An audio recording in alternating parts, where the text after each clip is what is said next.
I am Vinnie Tortorich. Folks, your good intentions have been stolen, but don't worry. I'm here to help you get them back. You may be soft and succulent at the beginning of this process, but hang in there. Before long, you will be lean and mean, just like our guest today, Miss Teresa Strasser. Yeah. Yeah. Put me in, coach. Ready to play today. We're going to be talking a little bit about sports today. We're going to also talk a little bit about grief. We're going to talk about all of it with my good friend, Miss Teresa Strasser. How you doing, Pumpkin? Thank you so much for having me. I love the music to open the show. And by the way, I learned how to speak baseball during the course of one single season that I write about in my book. There are a lot of expressions I didn't know, like stepping in the bucket, etc. But one thing I didn't realize, Vinny, that you've probably known for a long time, speaking of that song, is that your center fielder is usually one of your best players on your team. That is a position for a fast, athletic kid. Center and short, got to be strong up the middle. Yeah, I think, well, you see, not being an athlete, so we're going to talk about your story because your story is as incredible as the fact that you learned baseball. And so I'm going to take it because you're the artsy type. You can write, you're very smart, but you weren't an athlete at all, right? No, I did ballet. I am the least athletic person you'll ever meet. I never played on a team sport. When my dad said, when we were sitting in the bleachers behind the first baseline, my dad said, "We got a murderer's row out here." I had no idea what he was talking about. Really? No idea. What is a murderer's row? What is a battery? You know what else was confusing? He'd go, "Coach has the take sign on." Oh, so the kid should take the pitch. Yeah, take. Swing?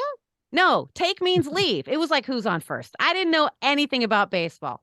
Which is kind of amazing because reading the book, not reading the book. My first introduction to you was before the book. Now, you and I met at a wedding, and I spotted you at the wedding right before I sat down at my table, and I said, "Oh, note to self." Well, two things happened. I went, "Oh, gorgeous woman." Thank you. One, note to self, stay away from that gorgeous woman because I think she hates my guts. What? That was my feeling. Yeah. I was like, this woman hates my very being. The fact that I exist. As a matter of fact, you looked over at me at one point. It's like, oh, look at that.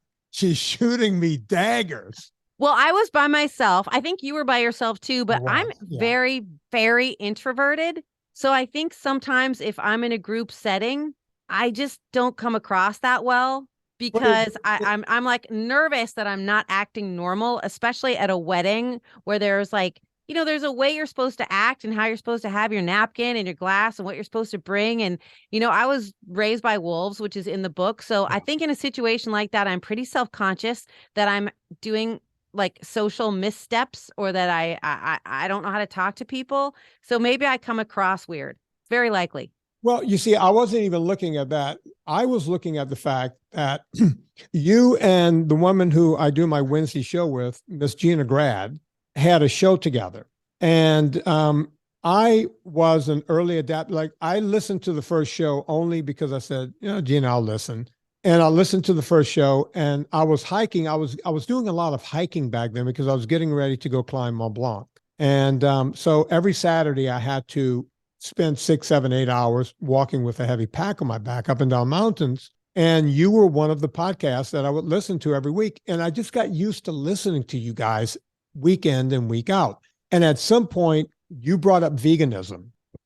And I think Gina brought me up and said, Vinny would have thoughts about that. And one thing led to another. And I went, oh, this woman hates me. And as it turns out, you probably didn't have one thought about me, right?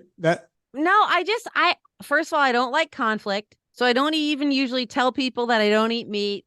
Right. I don't think I've eaten meat since I was like 10, but I don't like, it's not a political thing. It's just my own personal thing. I don't care what's on your plate.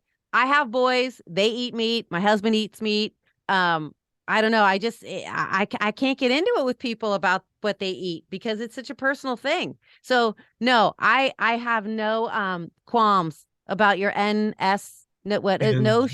Yeah, there Look you go. how No great sugar. look how great Gina looked at her wedding thanks to you. Yeah. She gives you all the credit. Yeah, Gina did well, and then she put some weight back on. Now she's losing it again. I just saw her when I was Yeah. doing Adam Carolla's show. She came and picked me up and took me to the airport. Yeah. And yeah, she's like a skinny mini right now, but Yeah, she's feeling good and looking good. She had the reduction, so Yeah. she overall just looks smaller. But I mean, I know she's feels happier when she's like sticking with your program.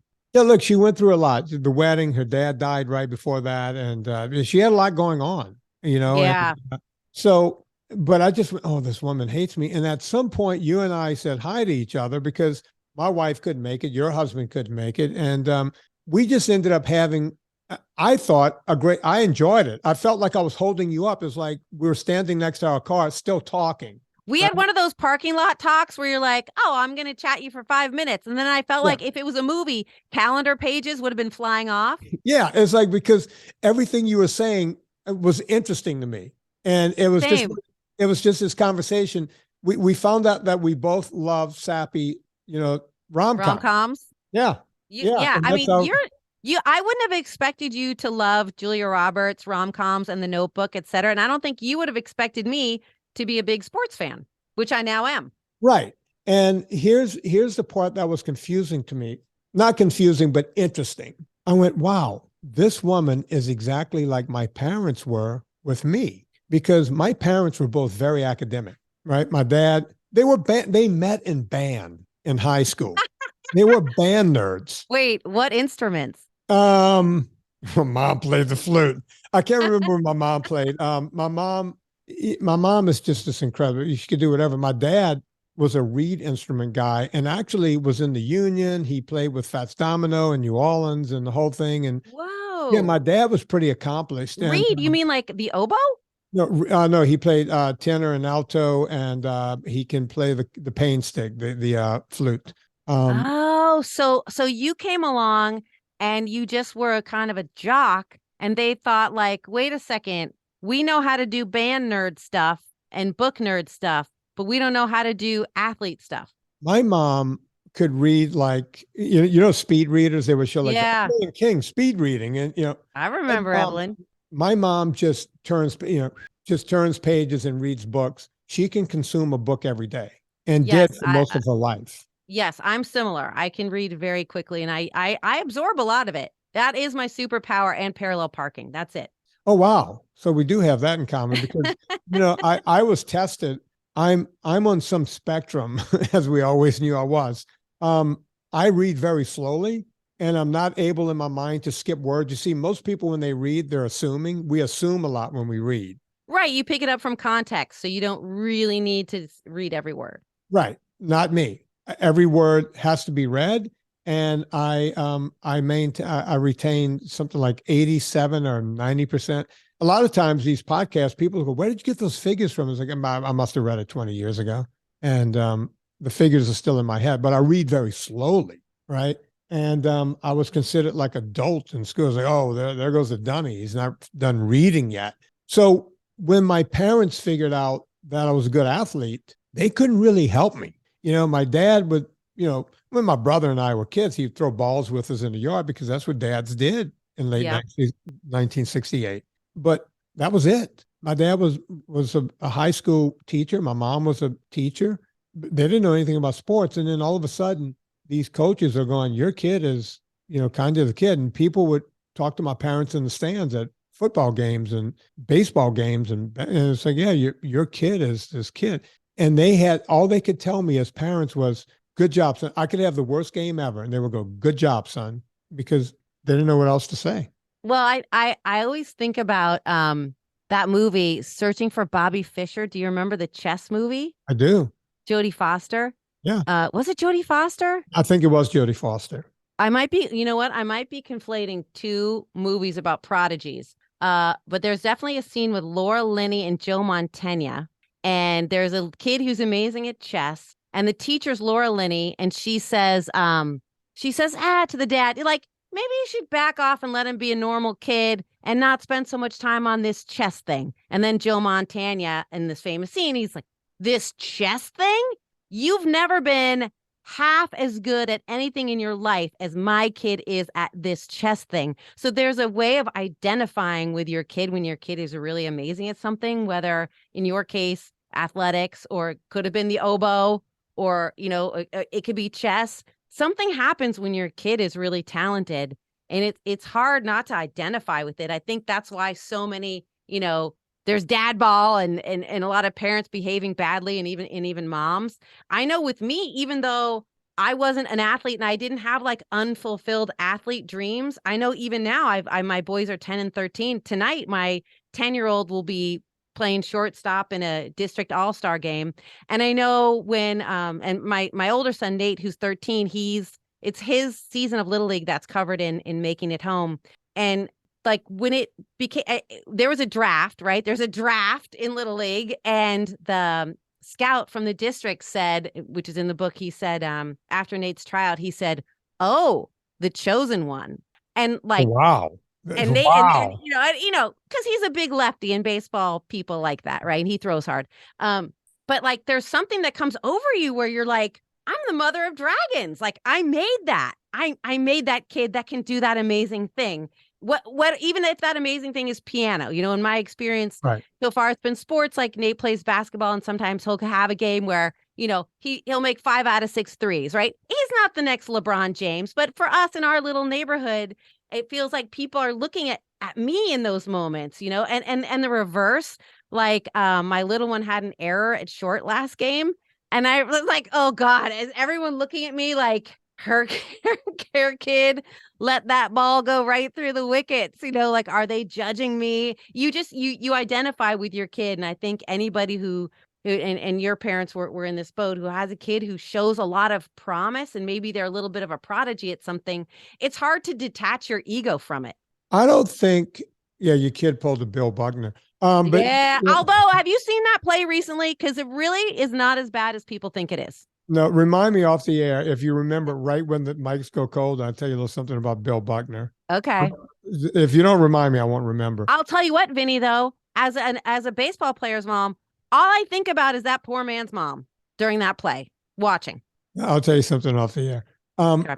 Look, I mean, but it was, you think of all the times Bill Buckner just scooped something up off the ground, no big deal. The one time in the most crucial moment in sports history, Game 7, dribbled right between his legs, and that was all it took, right? That changes everything. You could be made or broken in a second. That's the thing about baseball. It is really, not to be heteronormative, but there's a quote: baseball's a man maker.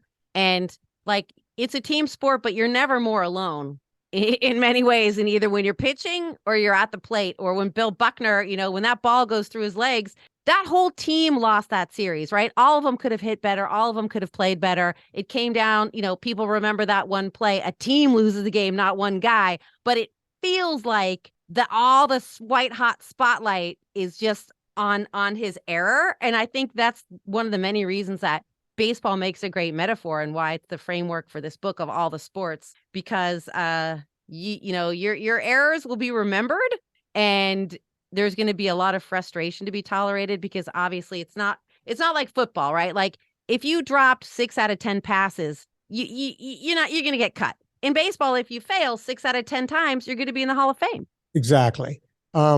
You just reminded me of one of my favorite moments in movie history. Oh, do tell.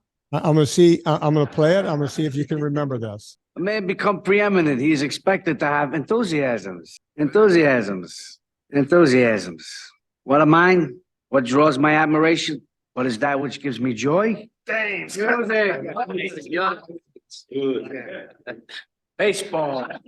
A man stands alone at a plate. This is the time for what? For individual achievement. There he stands alone. But in the field, what? Part of a team. Teamwork. Looks, throws, catches, hustles, part of one big team. Bats himself the livelong day. Babe Ruth, Ty Cobb, and so on. His team don't field. What is he? You follow me? No one. Sunny day, stands are full of fans. What does he have to say? I'm going out there for myself. But I get nowhere unless the team wins. Team. Yeah. Oh, geez. Do you know which movie that was from? Okay. So it's De Niro. Nero, of course. Is it? It's like 8 Men Out. Is it? Not even close. It was The Untouchables. I was not even close. Yeah, it wasn't a baseball movie, but it's when he clubs that guy to death at the table. They're all dressed in black tie. Yeah, that's. My gosh! It was a baseball scene in the sense that it involved a bat. Yeah, one man. You stand at the plate. You're one man That's alone. such a good. And by the way, I was laughing because what you guys can't see that are listening is Vinnie acting out the various parts. It's like I wish you could have seen it because it's amazing. By the way, since we both love movies and we love rom-coms, yeah, favorite baseball movies. No, you don't have to give me in any order, but just like the first 3 that come to mind. Okay. This is going to sound weird because I love the love story in it, and she was so hot, and he was pretty attractive too. Major League. For the love of the game. Yeah. No, Major League. Think about it. There's a love story right in the middle of a comedy. It's a true rom-com, Major League, with Tom Barrett. Charlie Sheen plays Wild Thing Vaughn. I love that movie. Yeah, it's a great movie. I'll tell you another rom-com baseball movie, Summer Catch. Love Summer Catch. Okay, they're what, at the beach town in the east? What's it called? They're up in Cape Cod, and he's the son of the guy who cuts everyone's grass, and she's with the rich dad, and I just watched it again like last week. That is and by the way, that's a real league in Cape Cod. Yeah. There's a lot of that around the country. That's a really cute movie. Yeah, that movie's now like 20 years old. I know, but it's the math. Jessica Biel was like 17 or 18, and she does not look 17 or 18 in that movie. She looks 32. Yeah, she was a woman when she was like 17. But by the way, like every pore on her face is perfection in that movie. Like every tight shot of her is insane. She looks amazing. Was the male lead the guy who's married to Sarah Michelle Gellar? Well, I don't know who's. I'm not. Freddie Prinze. It's Freddie Prinze Jr. Yeah, he was good. So, yeah, he did a great job. Everyone did a great job. There was another one, Trouble with the Curve. I really like as far as a rom-com. Okay, was that not the Clint Eastwood, Amy Adams, where he's a scout? Yeah, he's a scout, and he can't really see anymore, so Amy has to go to games with him. And speaking of the girl we just mentioned, whose name I can't remember now, her husband is in that movie. So Jessica Biel's husband. Oh, you mean Justin Timberlake? Justin Timberlake is in that movie. Yeah. Okay, so you didn't mention any of the usuals. Everybody loves Bull Durham. Bull Durham is great. Susan Sarandon or Sarandon, depending on who you are, does an incredible job. I quote a line. Are we allowed to swear on your podcast? Yeah. We're all in. I quote all at the beginning of each chapter is either a quote about grief or baseball, and I quote my favorite line from that movie, which is "Don't fuck with a winning streak." Yeah. I am the most superstitious. When you were playing football, I don't know if you were superstitious or, I assume you played all the sports, but if you you don't wash your socks after a win, or you take a certain route, you listen to a certain song, you only eat half the Snickers bar, whatever it is, I have 1,000 of those. Do you have those? Okay. I played D1 college ball. I played all the way through college, but I'm going to give you 2 superstitions. Okay. We were undefeated 6 games in my senior year. That's over half the season. I didn't wash my practice pants the entire season. And everybody was like, the smell coming out of my locker. But you can't, how are you going to wash them when you're on a streak? That would just be stupid. We're on a streak. There was those pants could stand up by themselves. At the end of the season, they just threw them away. They're just done. That was my senior year. But by the time you get to college, every guy that makes it onto a D1 team, you have so many superstitions and you can watch guys. You see, I'm a person who watches people because like you, I'm an introvert. I can talk into a mic all day long. You saw me at a wedding. I was like slinking around going, oh, fuck, can I leave yet? But in football, I'm looking around, I'm looking around the locker room every day. every single guy there had a thing. You would see guys sitting in their lockers. They would get there at a certain time every day. They would take athletic tape. One guy sitting next to me, another linebacker, would tear strips of tape and put them on his locker, line them up every day. It was every day. You can set a stopwatch by this. And then he would, because we all of our hands have been broken 1,000 times. And the way you fix them is by taping one finger to the next. So you can still grab.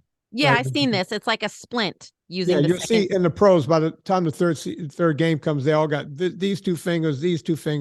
You would see guys taping their fingers exactly the same way, doing this. But, you would see guys doing stuff like, they would put their pull their pants up and knock on the wood.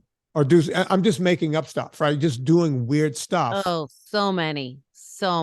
Not washing certain pieces of equipment.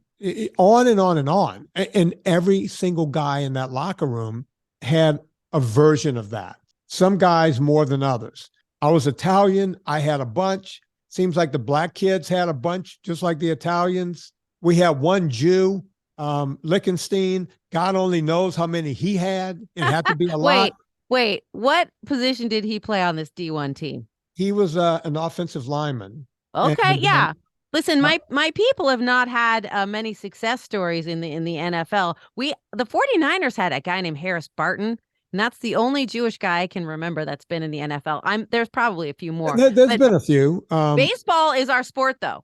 Yeah, Bregman. Listen, you guys, nothing is your sport. But if you got one person in that sport, then you got a lot. My favorite, Sandy Koufax might be one of the best pitchers ever to play the game. That's where everyone has to go. They have to go to Sandy Koufax. That's all we got. That guy hasn't thrown a baseball. As a matter of fact, I watched him throw one out at Dodger Stadium. He opened the game, and they had to have him walk up. And I was like, oh, really? It was during the playoffs on the way when they won the pennant.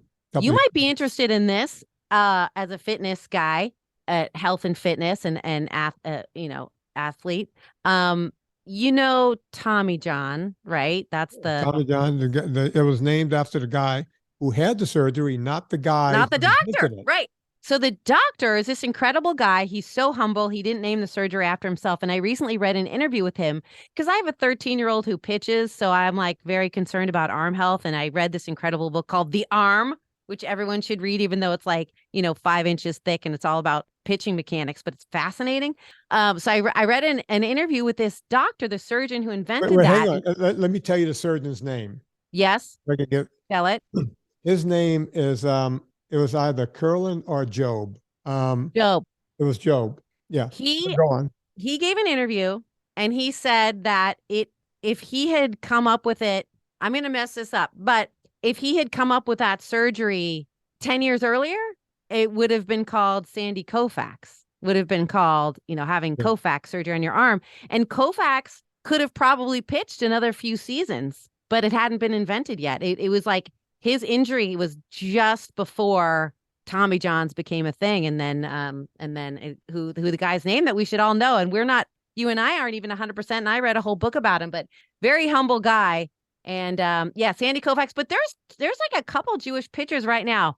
Max, I'm gonna get his name wrong. Big, is 6'5". Is it Steed? Anyway, people are listening going to be like, no. But two Jewish pitchers recently faced each other. That was a big story. And then of course Bregman. And there's a couple more. So we've historically that's been our sport. And if you can believe this, Jews used to be boxers. A lot of immigrants are boxers. I was going to bring that up. One of the best boxers ever was Max Baer. Yes, I've heard of him. Yeah, well, you know who his son is. His son was Jethro Max Baer Jr.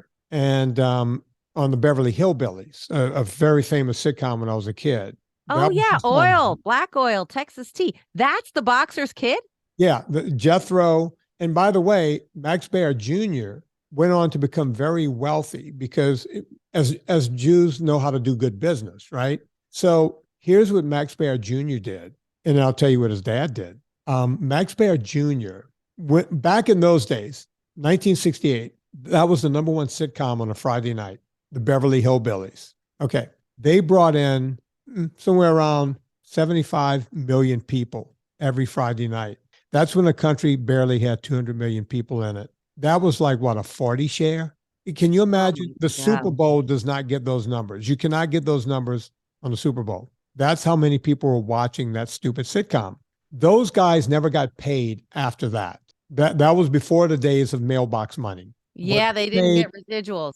no, because Ellie Mae was from Baton Rouge. She moved right back to Baton Rouge when it was over with. Yeah, that's Ellie Mae Clampett was, from Yeah, Baton Ellie Rouge. Mae, Jed. I Yeah, mean, I remember seeing Barney, the Barney reruns. Jones. So at any rate, Max Baer Jr. took his money from Beverly Hills from that show, and he did a small show on a movie on a budget called Macon County Line, and that garnered him. He made it for like less than $1 million. Made him like 40, $50 million, and we're talking mid 70s, 40, $50 million.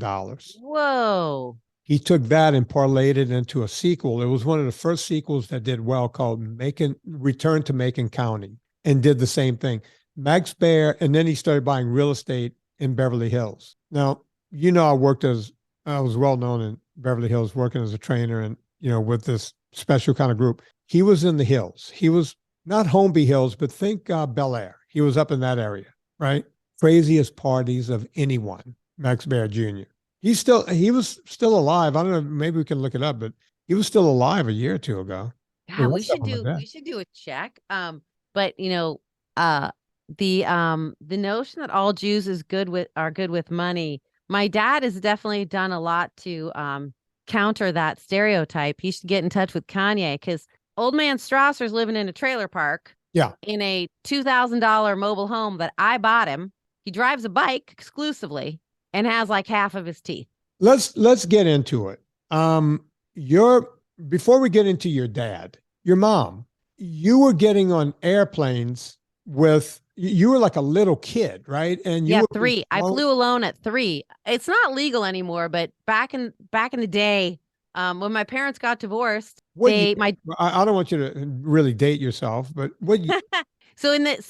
so when my parents got divorced, it was in the mid 70s, and my dad took my brother and my mom took me. So when I would go visit my dad every month, they would just put me on the plane. It's an airline that's not around anymore called PSA. I don't know if they just flew in California. So I'd fly from San Francisco to LA and back alone. I mean, I just like sit in the front row. The stewardess would walk me off.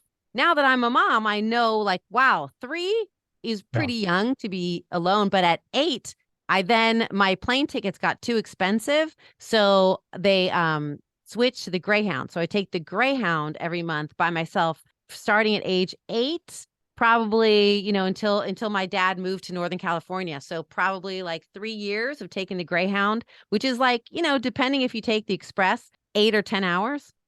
Let's talk about that. You as a mom, would you put your 8-year-old on a Greyhound? No, again, not legal now. I'm scared to let my kid ride the bike to the mall. Or that's 10 minutes away, which he's doing now. I'm like, oh my God, is he texting me? Who's knocking? But that is him texting me. No, I would never do that. And I know times are different, but my parents were free range before that was a thing. They were pretty neglectful. I don't know. They were busy. Parenting wasn't that. My mom just wasn't that into parenting. As an adult, I asked her, like, why would you put me on the Greyhound? And she honestly asked me, like, what was I supposed to do? Like, it never dawned on her to be worried or to think that wouldn't be a comfortable situation for me. And look, I mean, I was fine. I was never abducted. I knew where to sit. I had a keen sense of who was around me. I knew who seemed safe and who seemed dangerous. And it wasn't always the people you think.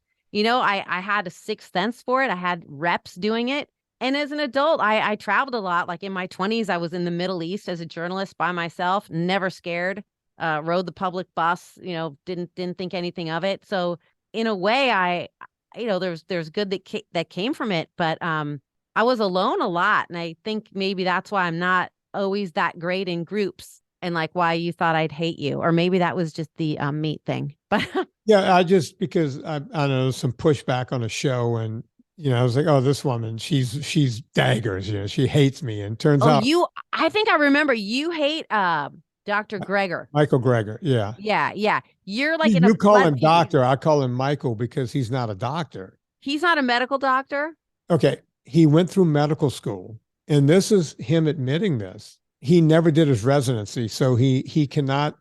So in other words, you're on an airplane, someone has a heart attack, and they say if there's a doctor on the plane, legally he can do nothing. But he puts on a white coat and wears a stethoscope, which so you think he's fronting? I don't think he's fronting. He's actually, you can find video of him explaining this on the internet, telling people why he decided not to actually become a doctor, yet he calls himself doctor. So he graduated from medical school, but he never did the According practicum. to him, he graduated medical school, but never did the stuff. Never did residency, never did.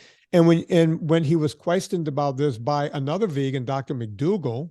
Oh my gosh, I know all about Dr. McDougall. Another nut job. His answer was he didn't want to actually work with patients. He thought he could do better work by teaching other doctors how to be better doctors, which makes zero sense. You know who's a fascinating guy that I've been reading a lot about lately and listening to him on podcasts? And I don't know if you know him or you've heard of him. He's an Italian guy named Dr. Walter Longo. I know.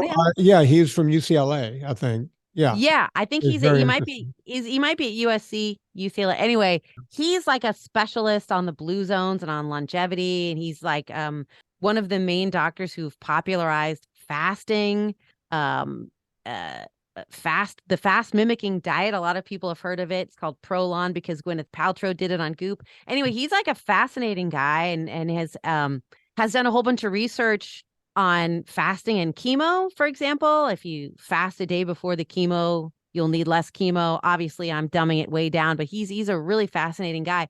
And he does actually eat meat. Like he eats salmon a couple times a week. Yeah, so. He's a low carb guy. We figured out, I'm not going to retell the story because I've told it so many times on this podcast, but I had cancer, and they told me my cancer would recur within 5 years, leukemia. That was in 2007. And I went about figuring out that if you don't eat, cancer feeds on sugar. So if you just keep sugar, and that's Longo and those guys figured that out. That's what they figured out. So I just stay away from sugar and grains. It's now 2023. I've not had any more chemo, but no one's studying me, right? Yeah. Well, here's the thing. Who makes money by you not eating grains and sugar? No one. Nobody. Yeah. So there you have it. But getting back to you, don't start deflecting. By the way, you remind me of who I find to be one of the sexiest actresses on the planet today, besides Sophia Loren. Do you know who that is? Let's see. Is she Italian? She's Italian. Oh, gosh. She's Italian, but she's not Sophia Loren, who, to me, I even named a dog Sophia Loren. Who's more beautiful than Sophia Loren at her prime? Like, nobody. No one. No Ava one. Gardner? No. You don't remind me. You don't look like Ava Gardner. No, I was going to say, she reminds me of Sophia Loren. No, this actress, you guys remind me of each other. And she's not so much, just a stunner like Sophia Loren. She's the sexiest woman I've ever seen, bar none. Okay, this is interesting. Is it the girlfriend on Louis C.K.'s show? Can't remember her name. Pamela Adlon. No. And she Pamela Adlon is Jewish. Is she? I think so. Yeah, you know what? She probably is. Yeah. Maybe that's why she came to mind. No, this is, I'm intrigued. Look it up right now. Do you have a way of looking things up? I'm going to give you the name. Sabrina Impacciatore. That's some name. Yeah. Oh, yeah. It's one hell of a name. You guys remind me of each other. Your name's, how do you spell that name? Sabrina, Sabrina. Impacciatore. Impacciatore, I'm guessing. Oh, I see her. Oh, my gosh. Okay. She was in what? How do I know her? I know her face. You probably saw her more recently in White Lotus, the second season. Yes. Yeah. From White Lotus. She was the lesbian front of the house manager. Yeah. Always in a sexy suit. Yeah. Born in Rome. Well, I definitely need a nose job. That's for sure. But you know what? I've made it this long. Come on. You see, I hate when women do stuff. I'm always yelling at Gina about this. My wife does nothing. Do you know who my wife is? Did we ever talk about this? Yes. Yes. Yeah. And it's like, don't go do stuff. You're classically one of the most beautiful women on the planet. Don't stop. Thank you. You know, That's very, very kind. her Thank you. I hair started appreciate turning that. gray. It's like, what are you doing coloring it? Just let it go gray. Come on, Well, think about thank it. you.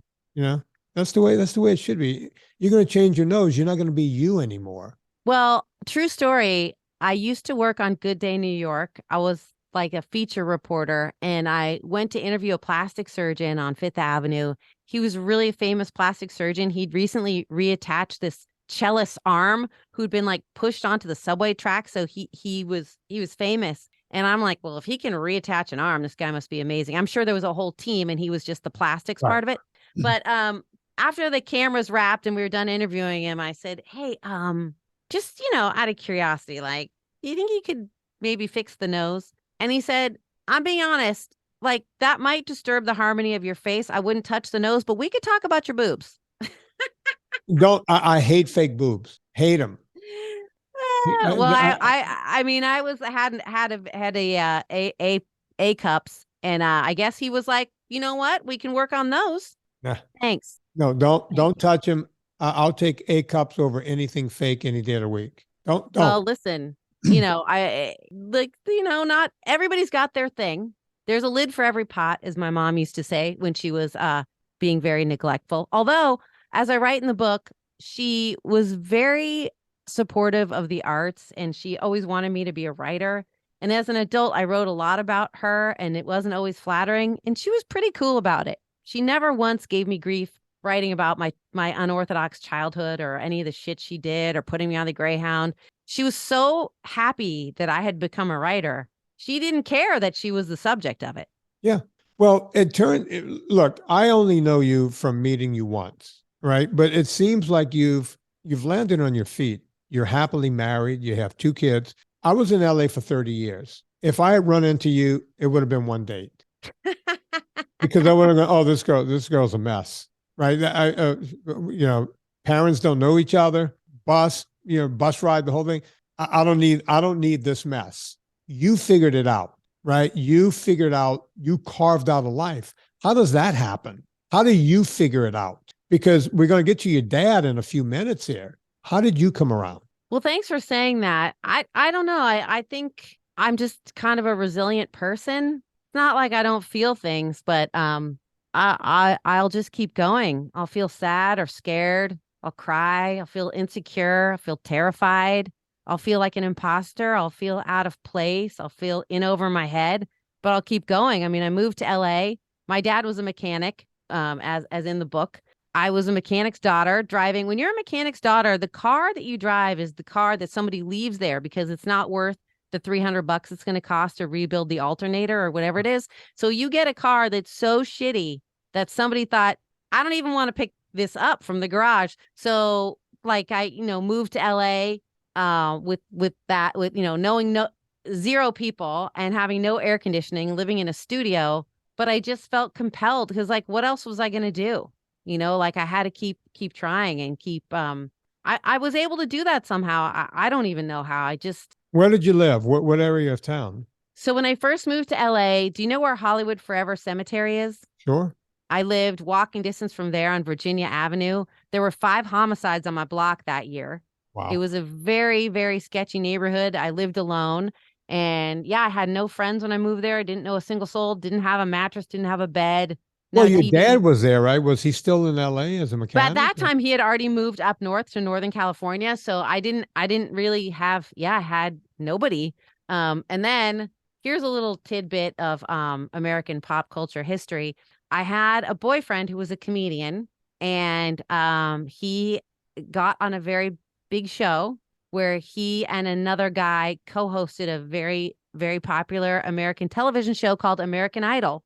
But he did not last on the show. There was Ryan Seacrest, and the first season he had a co-host named Brian Dunkelman. Dunkelman, yeah. Yeah, so that was my boyfriend for like 6 months. And Brian Dunkelman was? Brian Dunkelman was my boyfriend for about 6 months. And during that time, he and I were on some kind of showcase together. And this agent went to see Brian Dunkelman, who, it's hard to believe now because of what he's gone through, but he's really, really talented. And at that time, a lot of people were interested in him. That's how he was the one to get American Idol when, they probably saw hundreds of people.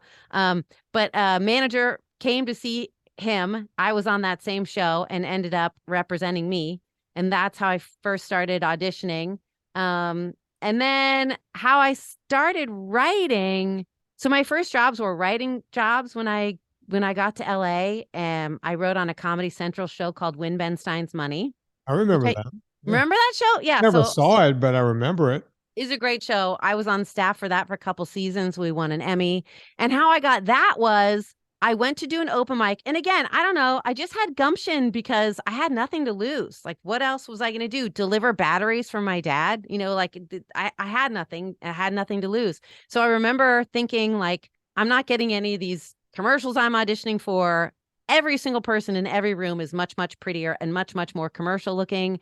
But I had already worked as a reporter and I knew that I knew how to write. And I thought, like, maybe I can get in through the side doors. I remember driving to Santa Monica from Hollywood, which was like over an hour, to do a 2-minute open mic in Santa Monica at a bookstore where there might have been 7 people. I chit-chatted with a guy outside named Ed Krasnick, who's a comedian who had worked on that show. And he said, we're looking for people on our show. Someone's leaving. You should submit a packet. And at that show, which I think is amazing, they would take a Sharpie and just cover the name. So they didn't know when you were applying if you were male, female, old, young. They didn't know if you had a huge resume, if you had a stack of Emmys, or if you were nobody, if you were a mechanic's daughter living in a studio apartment with no air conditioning. Right. So I remember I worked on that packet like for 48 hours, like up all night, working, handed it in. And then I got, called in by the executive producer. And when he met me, he said, did you have help writing this packet? Or did you write this packet yourself? Like he assumed that I'd had help with it, which I hadn't. I said, no, I wrote this and I was hired, and that's how I started. So I guess if I hadn't left my house to drive to Santa Monica to do a 2-minute open mic, where, by the way, I was terrible. I mean, horrific. The only place I was funny was outside talking to the comedian about my awful temp job. And that's what made him think that I could get the job. That's interesting. What year was that? Gosh, when was that on? So that must have been right. I'd probably been in LA a year when I finally got that job. And then I was able to parlay that. I worked on Who Wants to Be a Millionaire, which was some of the same producers. Mm-hmm. So God, that was, well, it must have been pre navigation in your car, because I had the Thomas Guide. Did you live in LA when you had the Thomas Guide? Oh yeah, I got there in 1991. I lived on a Thomas Guide. Oh, I would drive to my auditions the night before because I was so nervous I couldn't find them. I was so good with the Thomas Guide. Everything seems to start on page 735, and then and then you go from there. Isn't it weird how so many things were on the same page? On the Thomas Guide? I was. So you don't remember which year it was, or around which year? God, let's see. It must have been. Could it have been in the late 90s? Yeah, I was or mid. Because I did a comedy stint when I first got there, because when I left New Orleans, I had a popular radio show called Talking Fitness. And I was hawking my DAT tapes. Remember DAT tapes? What is a DAT tape? It was a digital, it was like a little tiny digital recording, and they would fit whole shows on them. They were called DATs, digital something, blah, blah, blah. Did DAT make you any money? No. So I was going around to Westwood One and all these places going, look, I had this incredible show in New Orleans, and I would like to do it here. It was one of the 5 things. I was also trying to do children's fitness and going to Nickelodeon and all this stuff. I was pushing fitness and the whole deal. And the problem everyone had with me was I sounded like an idiot. I have a speech impediment. I got all this stuff going on. And they were like, we can't put you on the air. You sound like a flipping idiot. And I had to keep myself fresh. And so I was at the Improv one night, and they said, yeah, you can come up on stage on Tuesday nights. So I just went home and wrote 5 minutes. They said, 5 minutes Tuesday night. I went up the next Tuesday night and did 5 minutes, which was easy for me because I was basically doing some of my radio bits about, people like, oh God, I can't remember now. But anyway, I was doing all this stuff and I did it. And then Mark Lanow, one of the owners of the Improv, right? He and Bud, whatever Bud's last name was. Mark comes up to me after that first night and he goes, hey, what else you got? I went, well, how much, what do you need? He goes, can you do 7 minutes? I was like, sure. So he goes, come back next Tuesday. You have something that most people don't have. I said, what's that? He goes, a point of view. You have a point of view. Most of these people think it's just set up and punch. You're telling a story. I can feel it. He goes, give me 2 more minutes. So I went back the next Tuesday night and I did 7 minutes. And he kept inviting me back, then 10 minutes. And then he asked me to host that Tuesday night thing. And I did that for a while. And I would go out to, like, I would do that. And I would go to some steakhouse in the valley. And I would go to a place called the Cow's Inn down in Venice Beach. I was working my material around town. And I was doing that going, I'm not even a comic. I don't want to do this. I'm just keeping myself warmed up. Yeah, smart, because Right. you're trying to get comfortable in front of an audience and in front of a mic. Yeah, which paid dividends later. But, you know, I don't think people realize all the things everyone will do and try when they get to LA just to keep yourself relevant, just so that you're doing something and not nothing. And then Mark wanted to put me on the road. He was like, look, we have deals with these clubs around the country. I was like, I don't think you understand. I'm a fitness trainer. I train people during the day, and I don't have time to go. I would lose money by collecting $50 in Peoria next week. You know, I'm just not going to do it. But that's, Oh yeah. I mean, that's why I had to stop. Yeah, that's definitely not something you pursue unless like you would die if you didn't do that thing. It wasn't my thing. It wasn't my thing. So, all right. So your dad is not doing much. Your mom, she's willing to put you on a bus or a plane when you're 3, a bus when you're 10. You're not doing a whole lot. How do you end up getting married? Let's go through that, because you meet a guy, you get married, and you move away. Yeah. So I was doing the Adam Carolla show in LA, and I'd done a show called While You Were Out on TLC. I'd done some shows on TV Guide. I was on E. Then I was on a show you may have heard of called TMZ very briefly. That was not for me and not a fit. God bless it. And it was around that time that I met Daniel. Like, I think I'd been doing Adam's show for maybe 4 years. It was a pretty stable life, you know, like yeah. Adam never missed a day. I never missed a day. You show up, you know, for me, prepare the news and, talk for a few hours. And I think I did get married later in life. I was 37 when I got married. And then I had a baby at 39. And then I had another baby at 42. So it was definitely a little bit later. But I think by that time, I don't know. My mom had many flaws, but I do think she was a big feminist, and she really raised me to have a high standard. And that it, you didn't need a man, and it wasn't that important. So unless somebody was really great, why bother? I remember Bald Brian Bishop from Adam Carolla, who, I worked with many years. I remember when I was dating, I'll never forget this. He said, you know how on the menu there's a dish and it doesn't have a price, it says market price. Mm-hmm. He said, you set your market price. You determine that when you're dating. And it just stuck with me. So I think I was okay about determining a high market price for myself. And, I supported myself, and I bought my own house. I bought my own car. I helped take, I always joke that my dad's trust fund is that he trusts that I will fund him. So I was already taking care of him and myself. And, so yeah, I didn't need somebody financially or any, but I think I just had a good sense that he is a responsible, good, solid human being. He's a great dad, and as I wrote in the book, spreadsheets are his love language. He's very Moneyball. He coaches both kids. Now the older one's too old for him to coach, but he's coached both kids in Little League, and he coaches the younger one. He'll be coaching tonight. And it's analytics, it's spreadsheets. He gets everyone where they have to be on time. He's going to be there. He's a very solid person. And yeah, I think, I don't know, I got lucky. And also I think by that time I was less crazy in, I knew how to relate in a less crazy way. I remember once, when we first started dating, we got in a fight, and I was yelling, and I was really mad. I was yelling. And my husband's a 6'4" guy.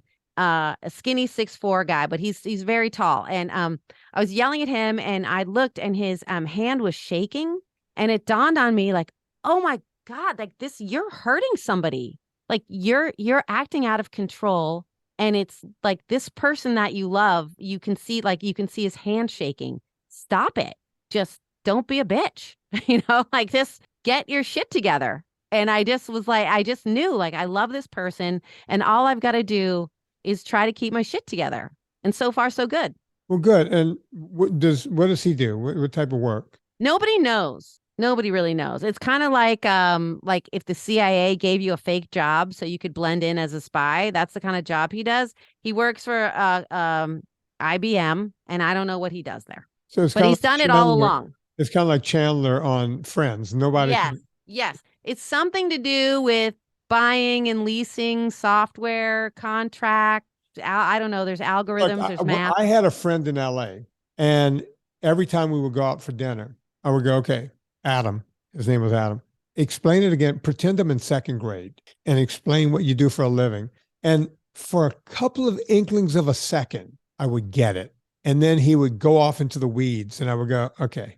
I asked another friend, I said, do you have any idea what Adam does for a living? It's like, no. It's like a Chandler Bing job. Nobody really knows. No matter how many times he explains it, no one gets it. But apparently he's very good at it. Well, there is a small chance that my husband's some kind of spy, because whatever he does, it's so boring that it's never going to get anyone's attention, or he can fly under the radar while doing spy stuff. Yeah. Okay. So you marry this guy, wonderful guy. You start popping out kids. When do you realize, what does the kid come home one day and say, hey, I want to play baseball? How does that work? Well, the first love of his life was basketball. That was when I was still living in LA. We moved to Arizona when he was 3.5. And I remember I lived in Koreatown, and I lived near this park. I think it's called Bellevue Park. And I would take him there like the way people take their babies there. And then he started walking. He was always a bigger kid, much bigger, like a big giant head, and just big. And I remember when he was 2 and could walk, he saw the people playing basketball at the park, and he would just bum rush. And at first it was cute, because he'd run onto the court in the middle of their game, and they'd be like, oh, it's cute, cute little kid.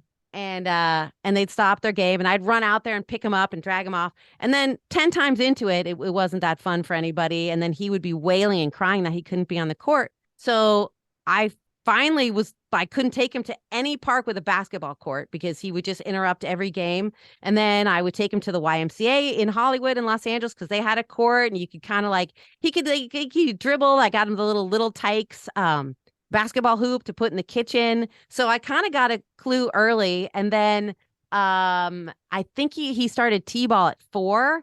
And, he's a lefty. So, right, you go, oh, that's good for baseball. He gets on the left side. And, you can just sometimes tell little kids, like some little kids, the way they move looks athletic. They have body control. Right. He could hit the ball hard. But more than anything else, he wanted to be out there. He's the most competitive human being I have ever met in my life, whether you're playing Tiddlywinks or Monopoly or baseball. He's just a tiger, and that's just the way he came out. My younger one is competitive, but not like that. So right. Yeah, so we started him in T-ball, and you could tell he had a knack for it. That was at 4. He started playing probably basketball at 5 or 6, then flag football. Now, Vinny, begging me to play tackle in high school, begging me. What do I do? I will give you my answer, but first I have to tell people about Villa Capelli Olive Oil, the longest running sponsor of this show. Villa Capelli, folks. Listen, I told a story on the show the other day, and I wasn't making it up. I was lying out in my backyard after a long hike, and just like my grandmother used to do, I put a little olive oil in my hair, because that's how you keep your scalp going. Next thing I know, I put a little bit on my chest, my shoulders. Sabrina walked outside. First she yelled at me for putting very expensive olive oil on my body, but I couldn't help it.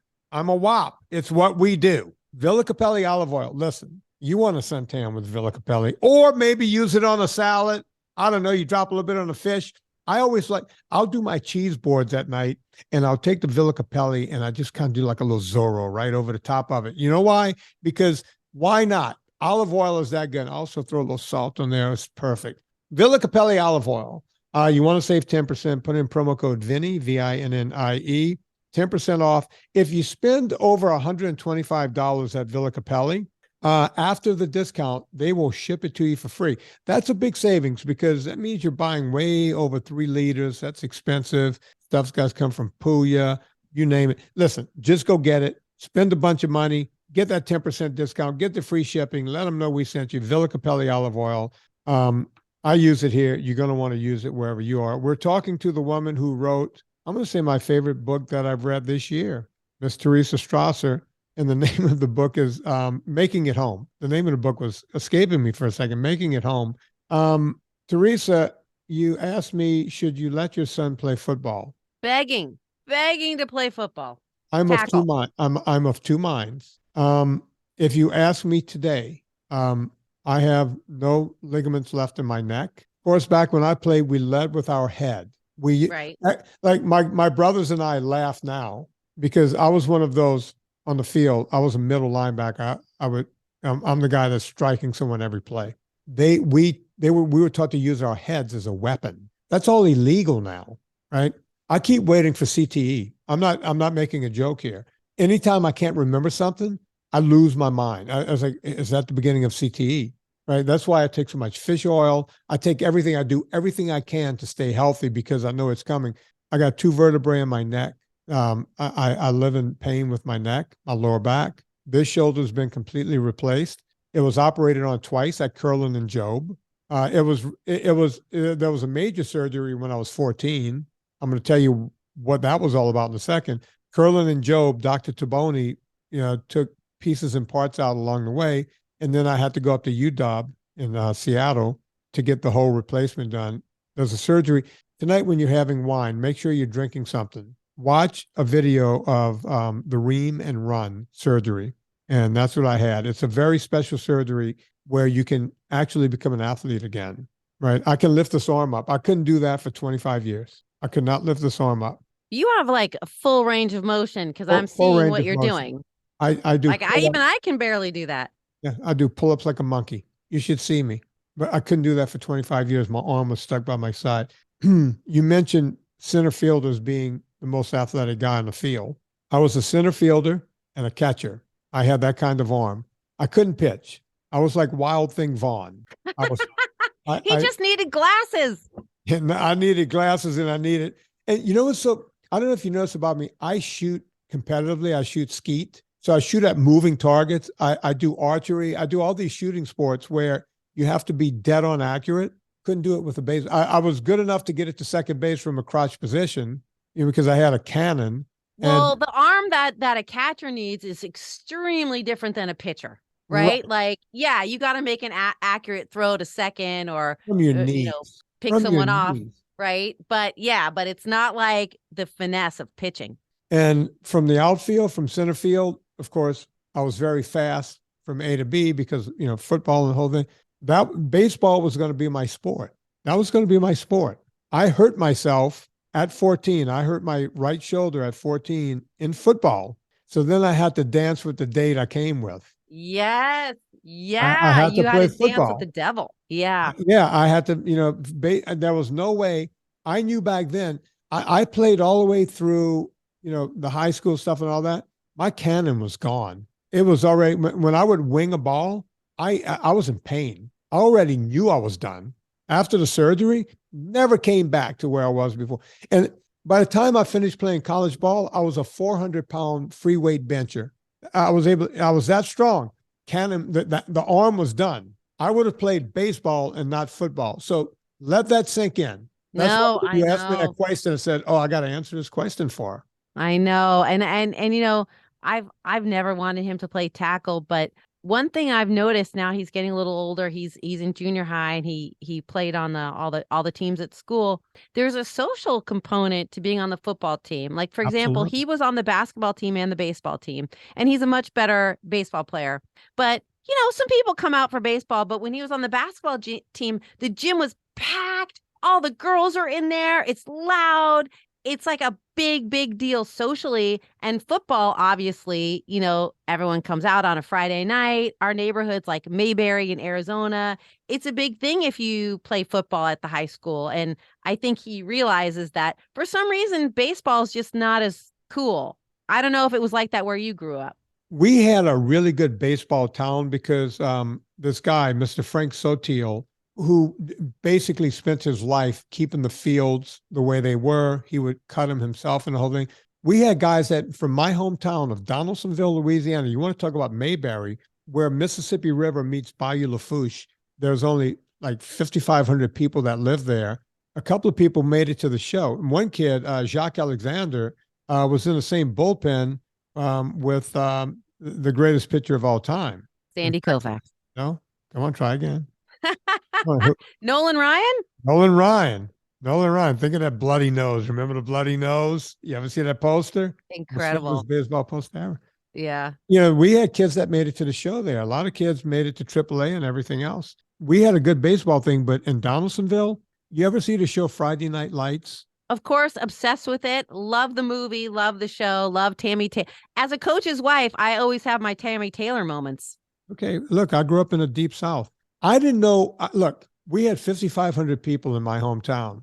On any given Friday night, 3,500 of them were in the stadium. The game? Right. So, I mean, as a teenage boy, you don't want to be like at the center of all that, even if later you can't move your neck. Look, people ask me all the time, would you trade it?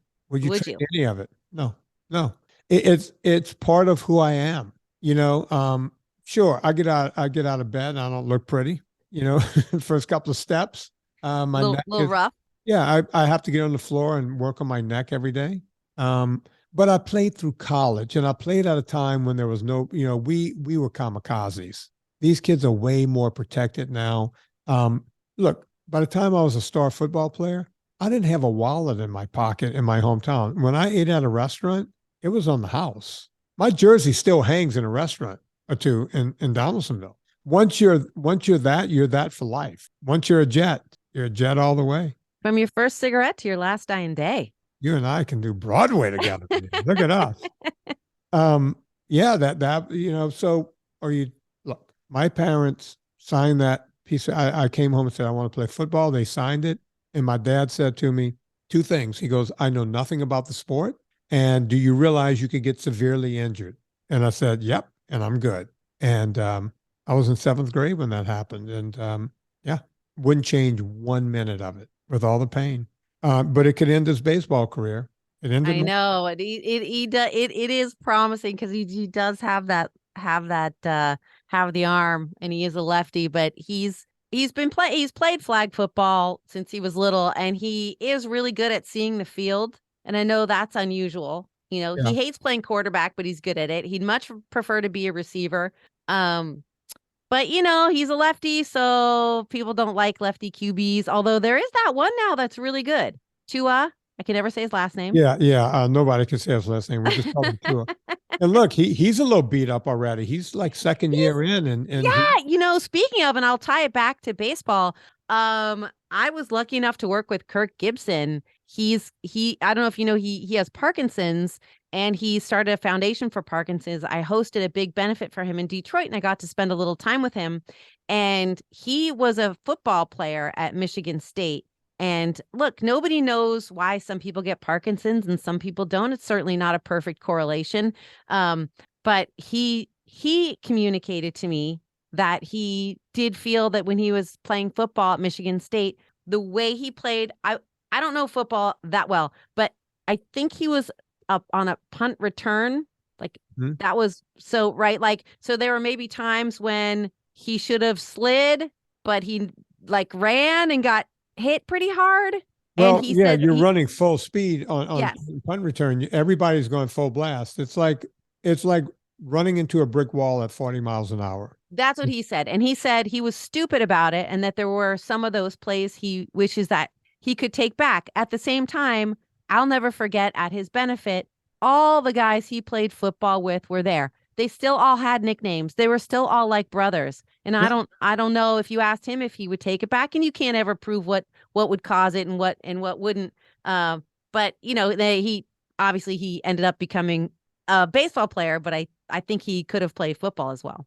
Parkinson's, an old girlfriend of mine, Jewish woman, just passed away. Parkinson's. She lived near you. She moved to Arizona at some point.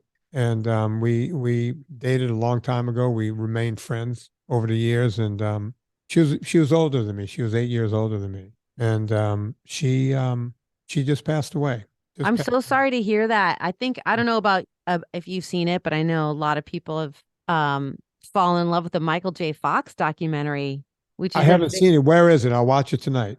It's streaming, gosh, is it Netflix or Amazon? I forget, but sounds Netflixy. I'll find it. It does sound Netflixy, but Vinny, the most amazing scenes in that movie, the most touching scenes to me are with his trainer. And you can tell that there's a love and a trust and a brotherhood. And it's so beautiful because the trainer, much like probably what you're used to doing, is as much of a therapist, because he's saying the reason you're falling is because you're going so fast, because that's you. That's Michael J. Fox. Your mind's going fast. You have to slow down your movements and be deliberate, or you're going to keep falling. You have to change the internal pacing of your thought process. And but it's so beautiful to see how close they're working together. They're physically close and they're emotionally close. It's really beautiful. I want to get into the book a bit. It's called Making It Home. You go out to the ballpark. The book goes back and forth. You're forward, then you go back and you go forward, which I thought was a very interesting way to write. I love it. I wish I could do it. I'm not that good, obviously. Great writing style, but you learn who your father, you had a brother passed. I mean, you have tragedy all around you everywhere. Do you not know your father, or did you not know your father? How does that work? And what did you learn about your father? Because you guys know nothing, but you're staring. I feel like if I'm watching it in a movie, you're both staring at the field, so you don't have to look at each other. Am I making that up, or is that real? Did I read that where you didn't really have to look at him, so it was easier to talk to him? Oh, it was much easier to talk about the losses on the diamond than the ones we had experienced. My brother died at 47 of a rare form of spinal cancer, and my mom died 4 months later. And my dad and I, my dad didn't really, want to get into it. He didn't want to talk about it in the same way that I did. He didn't do grief the same way that I did. It was too much and too hard. And during that season, and I do just cover the one season in Making It Home, I think I came to accept that the way he's I'm going to let him do grief the way he's doing it. I'm not going to force him to talk about my brother Morgan. I'm going to let him come to me. As far as the structure, it was technically pretty difficult because I was writing through one season of games, 16 games, and an actual at-bats, like balls and strikes and innings and runs. So I was writing through those games and using it as a framework to go back and forth in time, back to our childhood and back to times when my brother was sick.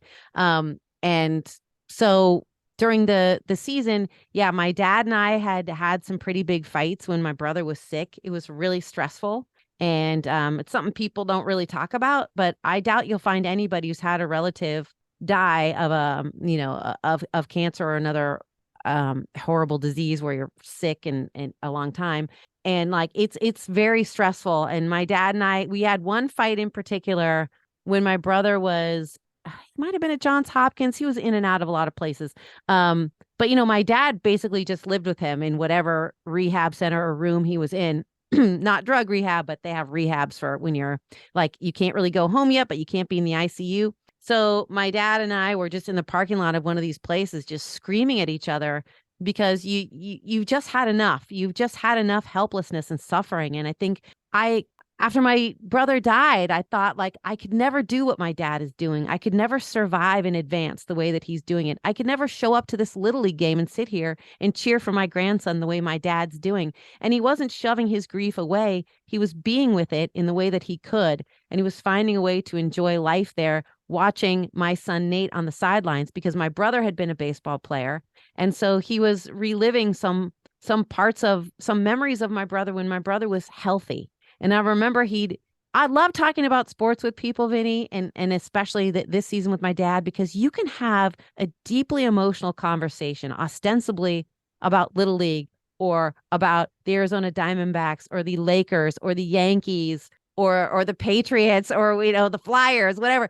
You can have a deeply emotional conversation with somebody and it's just about sports, but you're really exchanging thoughts and ideas and you're like together. So during that season, we got so into our team, the Purple Pinstripes, that like we were on the same side. Like we fused. We became a team because we were cheering for a team. So we were watching the team on the field become a family, and we were a family becoming a team, which, by the way, is exactly how Cal Ripken Jr. described the book. How did you get Cal Ripken? I mean, like, I talked very recently on this podcast about streakers, and I don't mean the kind of streakers I grew up with in the 70s. People who do streaks. I have a buddy who had the world record of never missing a day on the Concept 2 rowing machine, and he went through cancer and chemo and everything else, never missing a day. And the one thing that took him out was COVID, and that's now he had to start a streak. He's at 800 and something days.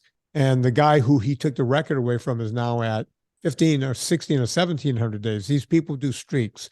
I knew people who ran 1 mile a day at least every day, and they had 8-10-year streaks. How do you deal with that? Well, Cal Ripken Jr.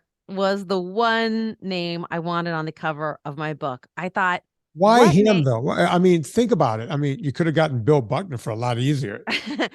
Hey, listen, I'd worked with Kurt Gibson. Here's what I found. Swoboda Jr., I'm sure would have. I'm just pulling out names from Actually, Dr. Drew offered to help me get Mike Piazza. I guess they're buddies, but I could not get Piazza. Dude, whoa. I wrote.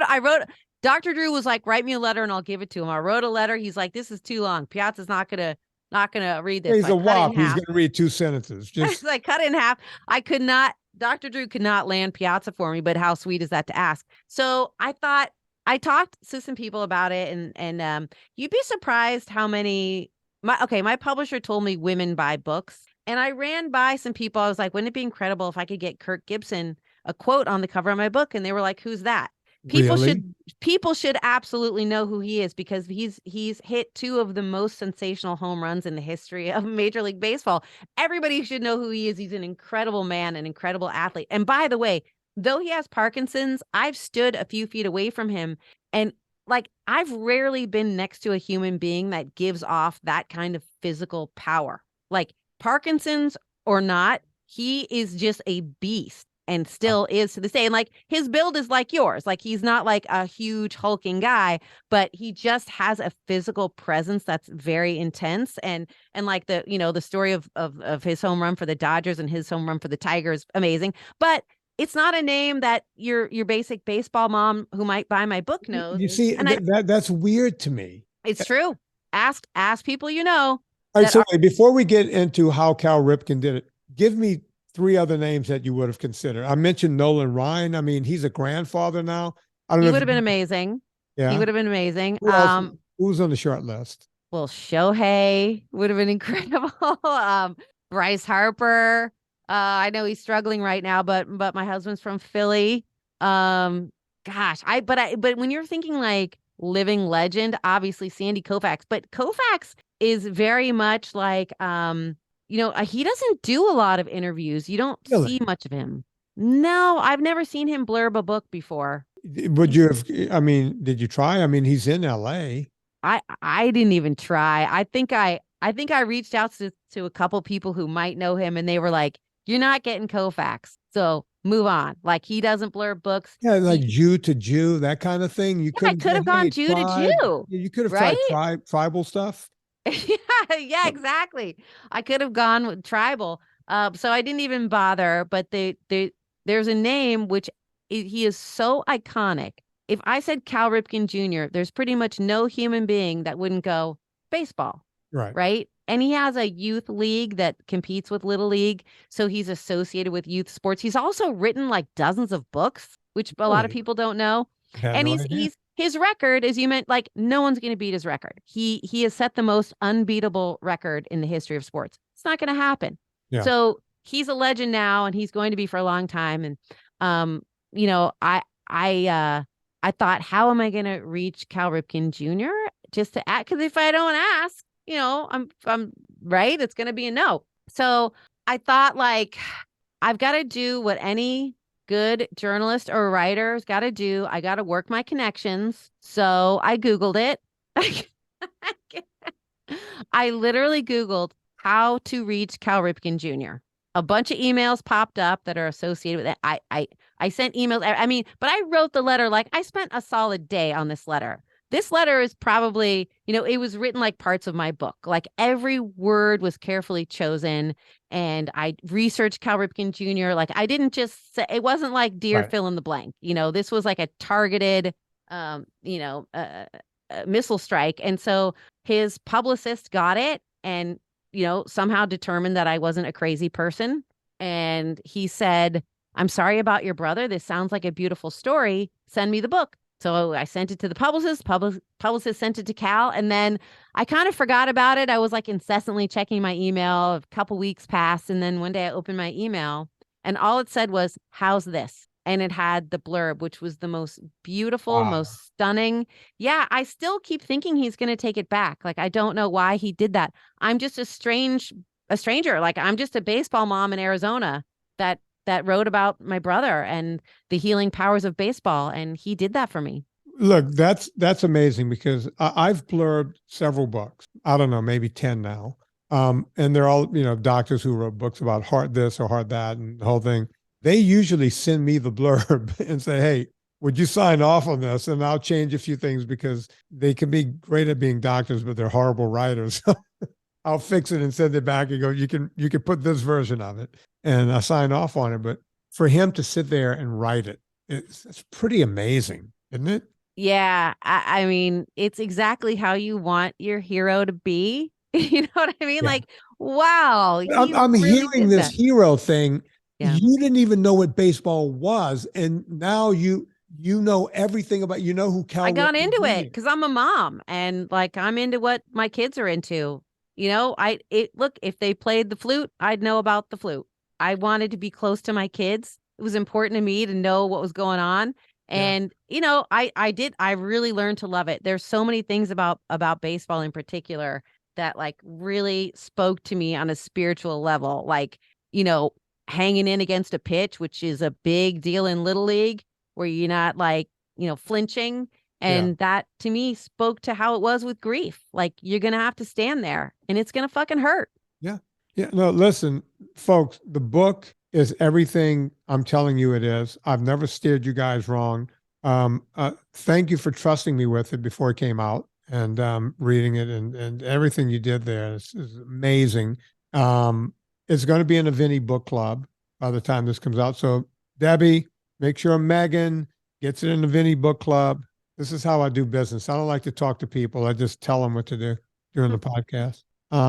So go check that out. Go get the book. You're going to love every bit of it. I was surprised. I really was. So I was like, oh, this is going to be about a mom and her baby and a son and the baseball and the whole thing. But you really know everything there is to know about baseball, which is pretty amazing. Pretty amazing to me. Thank you. It's not my mother tongue, but I did all right. I had a little help. I know a guy from working at Kurt Gibson's foundation.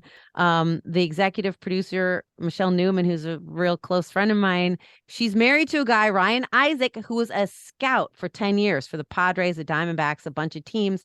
And I was worried I was going to get things wrong, so I'd send him a chapter to edit for baseball content, and he'd send it back, and he really helped me. Like, I think the baseball scenes sound pretty authentic, just little things like he I said, like, the pitcher beaned a kid in the arm, and he's like, "No, bean is in the head." Like, you can't, little things like that. I didn't want a baseball person to read it and be annoyed that I got it wrong. So I did have a little help, but yeah, I learned enough to know catchers are very important people. Good. Since I know you were one. They're like the quarterback, pitcher, and the catcher. It's called the battery. I learned that. And yeah, just to appreciate just how hard it is for kids. Like, you think you want to tell a kid, this doesn't matter. Like, this isn't a big deal. You're going to forget in 2 days. But you would be bullshitting, because if you struck out in a big moment when you were 10, 9, 11, you're going to remember it. It is a big deal. It might make you a better person, right? Like, but you're not going to forget it. I talk about it all the time on this podcast. I don't believe in success. I believe in FQ, failure quotient, the number of times you can fail and come back. And I say this all the time. I was talking to a guy, to hit 100 straight in skeet is a big thing, right? There are guys who have had streaks of 700, 800 straight. Think about that. This is a 60-mile-an-hour moving target, and they've gone 700 and 800 straight. Try to get a basketball player to make that many free throws. Never happens, right? And that's just that's a still target, a goal. And I was talking to a guy once who's gone to 700 several times. And I said, what's it like hitting 700 in a row? And he says, every one of those streaks started with a miss. And that's the way you have to look at life. Every strikeout, what happens after that is what matters. You can fail. I've failed at almost everything I've ever done in life. But the times I've succeeded have outweighed that.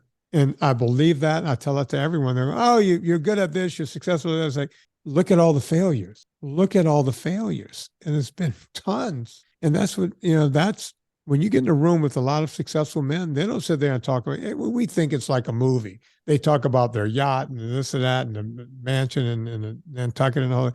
They talk about their failures, the one that got away. And that's the one that counts. So striking out, like you said, you get 285, 300 per year. you're going to the show and you're going to be in the Hall of Fame. It's just the way it is. Folks, go get Teresa Strasser's book. You'll get it by going to Amazon. Before you go to Amazon, go to VinnieTortorich.com. Click through oh, wait, hang on. Joan Allen. The actress? Just came to my mind. She was the mother in Search for Bobby Fischer. Was she? While I'm closing this show out, look it up. Joan Allen. Okay. I love her. She's great. Folks, go get that book, but go to VinnieTortorich.com. Click through the banner. It puts coal on the fire. It gets my train down the track. While you're at VinnieTortorich.com, we have the ebook. You go check that out. Debbie wants all of you guys to get the ebook, so you can go check that out. Where can they find you, Teresa, other than your book? You can find me on Instagram or Twitter at Teresa Strasser, TERESA STRASSER. And you know what? I did look up the Joe Montana movie just to make sure that I was right, that was Searching for Bobby Fischer. But was the mom must have been Joan Allen. I think it was Joan. That name just popped into my head. You see, nothing leaves my head. It just sits around until it comes around again. Hold on, I'm still looking. Where's this Debbie? Is she your producer? No, Debbie. Like if Debbie ever leaves me, then I'm just quitting the podcast. That's just what it is. Debbie's my right-hand woman. Megan is my assistant. Debbie, in mafia terms, is the capa de tutti. Say no more. Yeah, you were right. Joan Allen. Searching for Bobby Fischer. I'm impressed that you pulled that out. Do you remember Ben Kingsley and Lawrence Fishburne being in it? Fishburne was very young in it. I didn't remember Ben Kingsley being in. Fishburne was like the chess master that played in Central Park. Yeah, something like yeah. Great movie. That just came to my mind. Hang on, because we're gonna play a little music on the way out here. I want to say goodbye to you off the air. On behalf of Teresa Strasser, put life into living. And let's do it with a little more kind of baseball song here.